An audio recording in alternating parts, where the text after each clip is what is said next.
आप सभी का स्वागत है दोस्तों रंगभूमि मैथ्स पर। दोस्तों आज का जो ये वीडियो है बहुत ही बेहतरीन, बहुत ही लाजवाब है दोस्तों। प्रतिशत परसेंटेज पर आधारित है।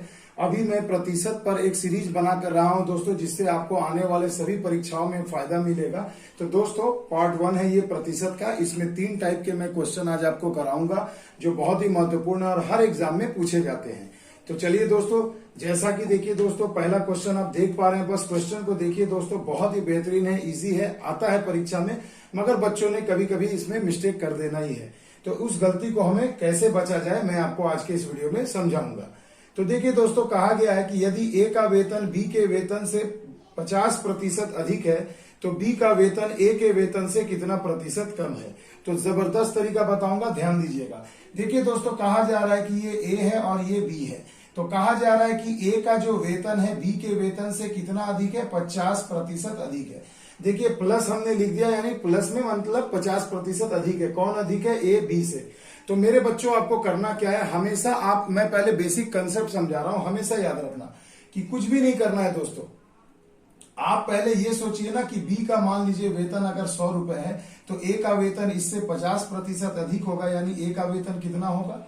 150 रुपए होगा। एकदम बेसिक समझा रहा हूं। तो कहा जा रहा है कि बी का वेतन ए के वेतन से कितना प्रतिशत कम होगा।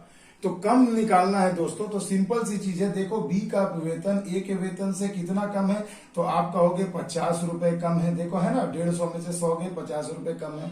किससे तुलना कर रहे हैं? तो देखो बी की तुलना हम कर रहे हैं ए से, तो ए का वेतन नीचे रहेगा दोस्तों, अब गुणे में 100 लगा दीजिए, तो यही प्रतिशत हो जाएगा मेरे बच्चों। सिंपल सा चीज है। देखिए 5 दिया 15, 5 दूनी 10, 0 हो गए 100/3, यानी कि बच्चों हो जाएंगे 33.1/3%। आ गई बात समझ में? 33.1/3%, यानी कि ऑप्शन नंबर सी इसका सही जवाब हो जाएगा। तो देखिए दोस्तों, कितनी आसानी से हल हो गया। तो इस तरीके के क्वेश्चन परीक्षा में अक्सर पूछे जा रहे हैं और 2 सेकंड से ज्यादा नहीं देना है दोस्तों ऐसे प्रश्नों के पीछे। आइए अगले क्वेश्चन को भी हम ऐसे ही सॉल्व करेंगे। अगला प्रश्न देखिए दोस्तों, स्क्रीन पर है, बिल्कुल आपके सामने है। कहा जा रहा है कि यदि रहीम श्याम से 25% अधिक कमाई करता है, यानी मान लीजिए ये रहीम है और ये क्या है? श्याम है। तो रहीम श्याम से कितना अधिक कमाई कर रहा है दोस्तों? 25% अधिक कमाई कर रहा है। तो सिंपल सी चीज है, जो कम कमाएगा उसे 100 मान लीजिए। रहीम उससे ज्यादा कमा रहा है, कितना? 25%। तो आप 100 में 25 जोड़ देंगे तो 125 रुपए हो गया। तो अब पूछा जा रहा, बताओ श्याम की कमाई रहीम की कमाई से कितने प्रतिशत कम है। तो देखो अधिक दिया रहेगा तो कम पूछेगा और कम दिया रहेगा तो अधिक पूछेगा। यही 2 तरीके का पूछता है दोस्तों। तो पहले मैं अधिक दिया है तो कम निकालने का टेक्निक सिखा रहा हूं। देखो 100 है, ये 125 है, तो कितना अधिक? ये श्याम जो है रहीम से कितना कम कमा रहा है, तो इसे घटा दीजिए तो कितना हो गया? 25 रुपए। तुलना देखिए, एरो देखिए किधर है? आर की तरफ है, यानी तुलना कर रहे हैं हम रहीम से। तो रहीम हो जाएगा नीचे 125 और गुणा में 100 ये प्रतिशत हो गया। तो 25 पचे 125 और 5 से कट जाएगा 2 बार में, यानी 10 यानी 20 हो गया, यानी आपका आंसर आ गया 20%। आ गई बात समझ में? तो देखो ये हुआ कंसेप्ट। अब इसे दोस्तों आप ऐसे भी बना सकते हो कि जब अधिक पूछ रहा है तो आपको कम निकालना है, तो जो भी प्रतिशत आपको दिया रहेगा आप सिंपल यहां लिख दोगे 25, और जब कम पूछेगा तो 100 में इसे जोड़ देना, तो ये कितना हो जाएगा? 125 और इंटू 100 लगा दो। तो यही कंसेप्ट देखिए हम लोग इसे भी यूज कर रहे हैं। वही चीज मैं आपको यहाँ काफी डिटेल में बताया हूं। तो इसे अब आप डायरेक्टली ऐसे भी बना सकते हैं। आइए मैं अगले प्रश्न में आपको यही मेथड को यूज करके दिखाता हूं, उससे भी जल्दी बनाना। अगला सवाल देखिए दोस्तों, ए बी से 10% ज्यादा कमाता है तो बी ए से कितने प्रतिशत कम कमाता है। यानी प्रतिशत कम कमाना आपको पूछा गया है। तो आपको अभी मैंने बताया, जो अब बेसिक टेक्निक से थोड़ा एडवांस लेवल चलते हैं। तो देखो जो भी अधिक रहेगा उसे ऊपर लिख दीजिए। तो 10% अधिक कमाता हमने ऊपर लिख दिया। अब 100 में इसे ही जोड़ दीजिए। कब? जब आपको कम निकालना है। तो आप 100 में 10 जोड़ोगे तो कितना हो गया? 110 और इंटू 100 यहाँ पर लगा दीजिए भैया, तो यही हो गया कितने प्रतिशत कम कमाएगा। तो देखो चुटकियों में हो गया 100/11, यानी 9.1/11%। तो यही आपके प्रश्न का जवाब हो जाएगा। तो देखिए दोस्तों, कितनी आसानी से हमने इसे सॉल्व कर लिया। तो अब देखो नहीं समझ में आ रहा है तो आप देखिए यहाँ पर ऑप्शन नंबर ए इसका सही जवाब हो जाएगा क्वेश्चन नंबर 3 का। देखिए काफी आसानी से आप इसे चेक कर सकते हो, 9.09%। तो यही हो गया इसका सही जवाब। आ गई बात समझ में? क्लियर है मेरे बच्चों? तो देखिए इस तरीके से प्रश्नों को सॉल्व किया जा सकता है। तो अधिक से कम हमने देख लिया। अब आइए चलते हैं, कम अगर कमाएगा तो कितना अधिक कमाएगा, ये जब पूछा जाएगा यानी ठीक इसका विपरीत, तो उसे हम कैसे बनाएंगे। तो देखिए दोस्तों, सवाल आपके एकदम सामने है। यदि ए की आय बी की आय से 25% कम है, तो चलिए हम इसे ऐसे लिखेंगे, पहले बेसिक समझा दूं फिर डायरेक्ट ट्रिक लगाएंगे। तो देखो ए है बी है, अब कहा जा रहा है कि ए की आय बी की आय से क्या है, 25% कम है। तो मैं माइनस इसलिए लिख रहा हूं कि ये डिनोट करेगा कि ये कम है, और जब प्लस लिखूंगा तो पता चलेगा ए बी से 25% अधिक कमा रहा है। तो बी ए से कितना प्रतिशत अधिक कमाएगा, यही ना आपका सवाल हो गया। तो भैया हमने अभी आपको बताया ना, इसे मान लो, अगर मैं इसे मान लेता हूं कि ये 100 है, तो ये 25% इससे कम कमा रहा, तो ये वाला कितना हो जाएगा, 75 हो जाएगा। अब पूछा जा रहा है बी ए से कितना अधिक कमाएगा। तो मेरे बच्चों बी ए से कितना अधिक कमा रहा है, तो देखो ए कमा रहा है 75 रुपए और बी कमा रहा है 100 रुपए। तो यानी जो बी है ए से कितना अधिक कमा रहा है मेरे भाई, 25 रुपए अधिक कमा रहा है। तुलना किससे कर रहे हैं, ए से कर रहे हैं, तो ए का रुपया नीचे रहेगा और गुणा में 100 कर देंगे। तो देखो भैया ये प्रतिशत लगा दिया, ये आपका आंसर आपके सामने 100/3 यानी कि 33.1/3%। ऑप्शन नंबर सी आपका सही जवाब हो गया। तो देखो ये था फिर से वही बेसिक कंसेप्ट, आई होप आपको समझ में आ गया होगा। अब देखो मैं डायरेक्ट इसे कैसे बनाऊंगा, बस आपको इतना याद रखना है कि जब कम पूछेगा तो इसी प्रतिशत को नीचे 100 में जोड़ के लिख देना है, और जब अधिक पूछेगा तो इसी प्रतिशत को 100 से घटा करके लिख देना है। बस यही तो फंडा है। आई होप अब नए से नए बच्चे के भी दिमाग में ये कंसेप्ट बैठ गया होगा। अब आइए इस मेथड से क्वेश्चन को हम लोग उड़ा देते हैं। देखिए दोस्तों, अब अगला जो क्वेश्चन है क्वेश्चन नंबर 5। देखिए कहा जा रहा है ए का वेतन बी के वेतन से 40% कम है, तो बी का वेतन ए के वेतन से कितना प्रतिशत अधिक होगा। कुछ नहीं करना है मेरे बच्चों, देखो आपसे प्रतिशत अधिक पूछा जा रहा है कि कितना प्रतिशत अधिक होगा, तो कुछ नहीं करना, आपको बस वही कंसेप्ट याद रखना है कि 40 जो कम दिया है उसे ऊपर लिख दीजिए और 100 में से इसी 40 को घटा कर लिख दीजिए। देखिए जब अधिक पूछेगा तो माइनस कर दीजिएगा, और जब कम पूछेगा तो आपको क्या करना है, नीचे में 100 में प्लस कर देना है, वही दिए गए प्रतिशत को। बस इंटू 100 लगा दीजिए, 5 सेकंड भी नहीं लगेगा। आपका आंसर 2 दूनी 4, 2 तिया 6, तो हो गया 200/3। 3 से भाग लगा दीजिए, 3 छके 18, 2 बचा, 3 छके 18, 2 बचा, यानी 66.2/3%। देखिए बिल्कुल आपके नजर के सामने है भाई, सिंपल सी चीज है ना। तो इसका आंसर हो जाएगा ऑप्शन नंबर ए। तो देखिए मेरे बच्चों कितनी आसानी से सॉल्व हो रहे हैं प्रश्न, आई होप आपको समझ में भी आ रहा होगा। तो ऐसे भैया हम लोग ऐसे ऐसे प्रश्नों को हल करते हैं। आइए एक क्वेश्चन आपको और दिखा देता हूं।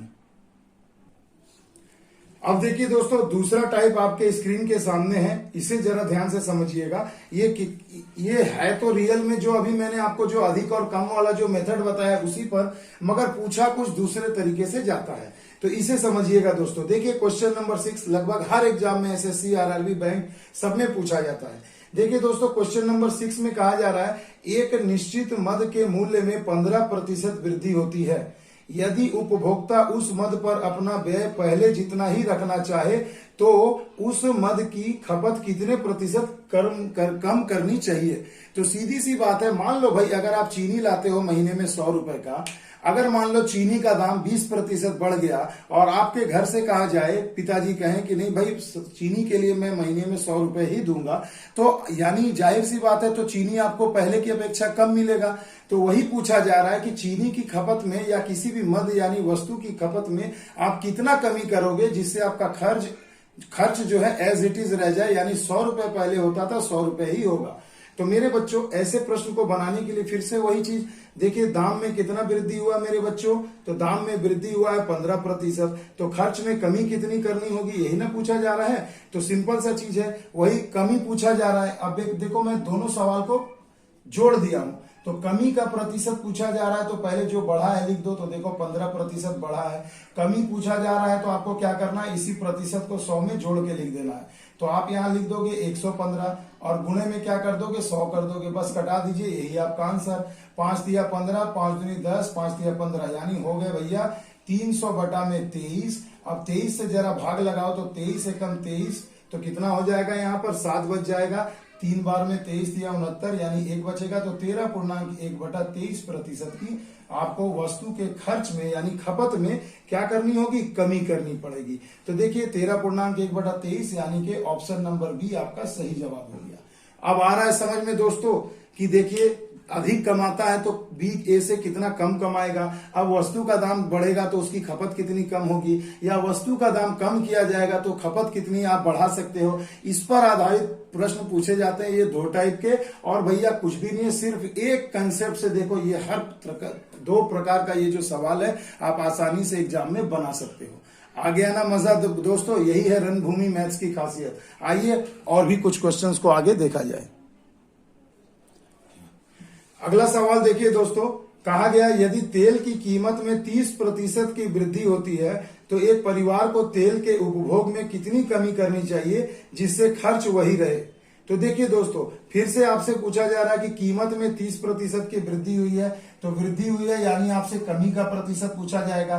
तो 30% बढ़ा है भैया, कमी पूछा जाएगा तो जोड़ देना है। तो आप यहाँ लिख दोगे 130 और गुणा में कर दोगे 100। तो देखो भैया सिंपल सा चीज हो गया 300/13, तो भाग लगा दीजिए। तो 13 दूनी 26, 4 बच गया, 13 तिया 39, 1 और यहाँ पर हो गया 13, यानी 23.1/13% की हमें क्या करनी होगी, कमी करनी पड़ेगी, है ना। तो देखो ऑप्शन नंबर डी में आपको दिख रहा होगा आंसर, बिल्कुल सही जवाब हो गया आपके लिए। तो देखिए इस प्रकार से प्रश्न को पूछे जाते हैं। अब देखिए दोस्तों क्वेश्चन नंबर 8 आपके सामने है। देखिए थोड़ा बदल दिया गया है। एक वस्तु के मूल्य में 25% की गिरावट होती है, यदि मूल मूल्य को बनाए रखने के लिए वर्तमान मूल्य में कितने प्रतिशत की बढ़ोतरी करनी होगी। देखिए हमेशा कंसेप्ट ये समझिए ना, अगर बढ़ रहा है तो घटना पूछेगा, अगर घट रहा है तो बढ़ना पूछेगा। तो सिंपल सी चीज है, कुछ नहीं करना। देखो भाई 25% की कमी हुई है तो आपसे वृद्धि पूछा जाएगा ना, कि कितना वृद्धि करोगे कि पहले वाला मूल मूल्य आ जाए। तो 25 है। अच्छा वृद्धि जब पूछा जाएगा तो मैंने आपको क्या बताया था कि जो प्रतिशत रहेगा उसे घटा देना। जस्ट उल्टा, अगर अधिक पूछेगा तो घटा देना है और कम पूछेगा तो जोड़ देना है। सिंपल सा। तो 100 में से 25 घटा के यहाँ लिख दो 75 गुणे 100। देखो यही प्रतिशत हो गया, 25 या 75, 3 से भाग दे दो तो 33.1/3% आपका आंसर आ जाएगा। आ गई बात समझ में। तो देखिए कितने मजेदार ढंग से सॉल्व हो रहे हैं। ऑप्शन नंबर सी इसका सही जवाब होगा। तो देखो भाई आई होप अब आपको ये कंसेप्ट तो बिल्ड हो चुका है दिमाग में। अब अगला सवाल देखिए दोस्तों, देखिए एग्जाम में एक ही कंसेप्ट पर कितना बदल बदल के क्वेश्चन को पूछा जाता है। देखिए दोस्तों ये भी आरआरबी का ही क्वेश्चन है। कहा गया जब पानी को बर्फ में घनीभूत किया जाता है, हिमीभूत किया जाता है तो उसका आयतन 9% बढ़ जाता है। यदि बर्फ को फिर से पानी में घोला जाए तो इसका आयतन कितना प्रतिशत घट जाएगा। घट जाएगा यानी कमी का प्रतिशत पूछा जा रहा है, 9% बढ़ा है। तो इसे अब आप क्या करेंगे, कमी पूछा है तो आपको प्लस कर देना, तो 109 हो जाएगा। अब गुणा में कितना हो जाएगा भैया, 100 हो जाएगा। अब चारों ऑप्शन को जरा देखो, किसमें आपको बटा में 109 दिख रहा है। तो आप कहोगे ऑप्शन नंबर डी में दिख रहा है सर, तो अब आप भाग देने की जरूरत नहीं है, आप यहीं से आंसर कर सकते हो कि 8.28 बटे में 109 हो जाएगा, क्योंकि 109 से कोई कटेगा नहीं भैया। तो सिंपल हमें भाग ही करना है और बटा में हमेशा यही आएगा। आ गई बात समझ में। तो देखो कितना अच्छा कंसेप्ट क्लियर हो गया। अब आइए चलते हैं एक जो तीसरा टाइप है आज के इस वीडियो का, जिससे बहुत प्रश्न पूछे जाते हैं परीक्षा में। आइए हम लोग उसे भी कर लेते हैं। अब देखिए दोस्तों, अब जो अगला जो टाइप है ये बहुत ही मिक्स पूछा जाता है परीक्षा में। इसे जरा ध्यान से समझ लीजिए मेरे बच्चों। देखिए कहा गया है कि एक दुकानदार अपने सामान का मूल्य पहले 25% तथा बाद में 20% बढ़ा देता है, तो सामान के मूल्य में कुल कितनी वृद्धि हुई। तो मेरे बच्चों इसके लिए देखिए एक सिंपल सा फॉर्मूला है, x + y + xy बटे में 100। जब मूल्य में वृद्धि पूछी जाएगी तो आपको क्या करना है, दोनों प्रतिशत को जोड़ देना है और फिर जोड़ लगा के दोनों प्रतिशत को गुणा करके 100 से भाग दे दीजिए, तो आपको कुल वृद्धि मिल जाएगी। तो मेरे बच्चों देखिए यहाँ पर पहले 25 बढ़ाया, उसके बाद फिर 20 बढ़ा दिया और उसके बाद इसी 25 और गुणा 20 को अपन यहाँ पर गुणा कर देंगे और बटा में 100 कर देंगे। तो 25 और 20 हो गए 45 और यहाँ देखो 25 चौके 100 और ये 4 पंजे 20 यानी आ गया 5, यानी 45 + 5 यानी 50% की कुल वृद्धि हो गई उस वस्तु के मूल्य में।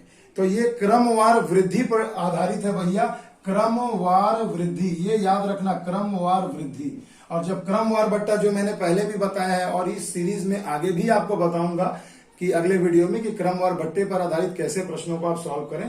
तो क्रमवार वृद्धि का ये बहुत ही सिंपल सा ट्रिक है। इस ट्रिक को याद रखना, x प्लस वाई और भट्टा में x plus y plus x y बटे में 100। सिंपल, आ गई बात समझ में। तो देखिए ये एक टाइप हो गया। आइए अगले क्वेश्चन को भी देख लेते हैं। अब देखिए दोस्तों, अगला जो प्रश्न है आपके सामने, इसे ध्यान से देखिएगा। अब देखो वृद्धि हो रहा था, अब एक बढ़ेगा या घटेगा या दोनों घटेगा। तो बेसिक सा जो हमने फॉर्मूला आपको बताया है, इसे हर समय याद रखना। अब इसमें कैसे वृद्धि और कमी वाले को भी अपन इसी सवाल में एडजस्ट करेंगे, इसी फॉर्मूले पर। देखो कैसे कहा गया है कि एक समानांतर चतुर्भुज के आधार को 50% घटाया गया। तो भैया जिसे घटाओगे ना उसे माइनस में ना लिखोगे, और जो बढ़ेगा उसे अपन प्लस में लिखेंगे। तो x के जगह अपन कितना लिखेंगे, -50। उसके बाद देखिए कहा जा रहा है कि उसके ऊंचाई को 40% घटाया गया, यानी अब ऊंचाई यानी y को भी 40% घटा रहे हैं, तो इसे -40 ही लिखेंगे। क्लियर है। अब देखो यहाँ प्लस का चिन्ह है। अब देखो x और y का मान हो गया -50 और -40, तो माइनस और माइनस गुणा होगा तो प्लस ही होगा। तो यानी हम सिंपली यहाँ पर 50 गुने 40 लिख सकते हैं, बटा में 100 कर देंगे। तो ये हो गया -90 और ये हो गया 0 0 कैंसिल, 5 के 20 यानी -70%। अब इसका मतलब क्या हो गया कि 70% की कमी हुई है उसके क्षेत्रफल में। ये माइनस का डिनोट करेगा कि कमी हो रहा है। आगे बात समझ में। तो देखिए ये आपके सवाल का जवाब हो गया। आइए एक आध क्वेश्चन और इस मेथड पे हम लोग कर लेते हैं। अब देखिए दोस्तों, अगला क्वेश्चन उसी टॉपिक पर है कि एक तौलिए को ब्लीच करने पर उसकी लंबाई 20% और चौड़ाई 10% कम हो जाती है, तो उसके परिमाण का क्षेत्रफल प्रतिशत में बताएं घटे परिमाण का। अब देखो भैया सिंपल सा चीज है, अगर 20% कम हो रहा है तो -20, फिर अगला 10% कम हो रहा है तो -10, और यहाँ प्लस फॉर्मूला में लगेगा, यहाँ -20 गुणे -10 करोगे तो भैया ये माइनस माइनस तो आपस में प्लस ही ना हो गए। आगे बात समझ में, इसलिए यहाँ पर प्लस हो गया। अगर एक बढ़ता और एक घटता तो यहाँ भी माइनस हो जाता। सिंपल, तो ये हो गया -30 और ये प्लस हो जाएगा, 0 0 कैंसिल, तो 2 1 कम 2 हो जाएंगे भैया। ये काटा है मैंने, ध्यान दीजिएगा। तो ये 2 हो गया, यानी कितना हो गया, -28%, यानी 28% की कमी हो जाएगी। घटे परिमाण का क्षेत्रफल यही निकलेगा। आगे बात समझ में। अब चुटकियों में इस मेथड पर बैठा करके भैया आंसर कर दो। अब देखिए दोस्तों, अगला जो प्रश्न है बेहतरीन है कि कहा जा रहा है कि जब एक साइकिल का मूल्य 20% कम किया जाता है तो बिक्री की गई साइकिलों की संख्या में 20% की बढ़ोतरी हो जाती है, तो दुकान की बिक्री पर क्या प्रभाव पड़ा। अब इसे भी चाहें तो आप इसी तरीके से बना सकते हैं कि देखिए मूल्य 20% कम किया तो बिक्री 20% बढ़ गई, तो जो बढ़ेगा वो प्लस में और जो घटेगा वो माइनस में लिखेंगे। क्लियर है दोस्तों। उसके बाद देखिए आपको क्या पूछा जा रहा है कि उसके पूरे व्यापार में क्या प्रभाव पड़ा। तो देखो यहाँ प्लस रहेगा, यहाँ पर -20 लिखेंगे और यहाँ पर +20 लिखेंगे और बट्टा में 100 करेंगे। तो देखो एक प्लस माइनस माइनस हो गया, यानी ये तो पूरा माइनस हो जाएगा, ये और ये कैंसिल, तो प्लस माइनस माइनस, और देखो 2 दूनी 4, तो -4 का मतलब हो गया कि 4% की व्यापार में क्या हो गई, बिक्री में क्या हो गई, कमी हो गई। अगर पॉजिटिव आंसर आता तो वृद्धि में आता। आ गई बात समझ में। तो देखो इस तरीके से कैसा भी कंसेप्ट पे क्वेश्चन आए आप इसे आसानी से बना सकते हो। एक क्वेश्चन और है दोस्तों, चलिए 15 नंबर प्रश्न, उसे भी मैं आपको दिखा देता हूं ताकि आप इसे आसानी से सीख सकें। तो देखिए दोस्तों, अगला जो प्रश्न है आपके सामने, देखिए क्या कह रहा है कि यदि किसी पुस्तक का मूल्य पहले 25% घटाया जाए और फिर 20% बढ़ाया जाए तो क्या करोगे। 25% घटाया तो -25, 20% बढ़ाया तो +20। यहाँ प्लस लिखोगे, यहाँ देखो -25 है और एक 20 है, तो हमेशा याद रखना जब एक माइनस में रहेगा एक प्लस में तो यहाँ भी तो माइनस ही आएगा। तो ये लाइन बार बार लिखने की जरूरत नहीं है। यहाँ घटा लीजिए, -5 हो गया, प्लस माइनस माइनस, 25 दूना 50 है ना, ये 500 हो गए और यहाँ पर हो गया 100, यानी 5 आ गया, यानी कितना हो गया, -10%। तो माइनस का मतलब 10% की क्या होगी, कमी हो जाएगी। आई होप आपको दोस्तों ये समझ में आ गया होगा। तो ये 3 टॉपिक जो मैंने आज के इस वीडियो में आपको बताया है, इसे अच्छे से अभ्यास कर ले। परीक्षा में ऐसे प्रश्न हर शिफ्ट में पूछे जा रहे हैं अभी आरआरबी में, और आपको किसी भी एग्जाम में ऐसा मिलेगा ही। तो दोस्तों आज की इस वीडियो को देखने के बाद परीक्षा में 1 अंक तो आपका पक्का हो गया, 2-2 सेकंड में बनेंगे।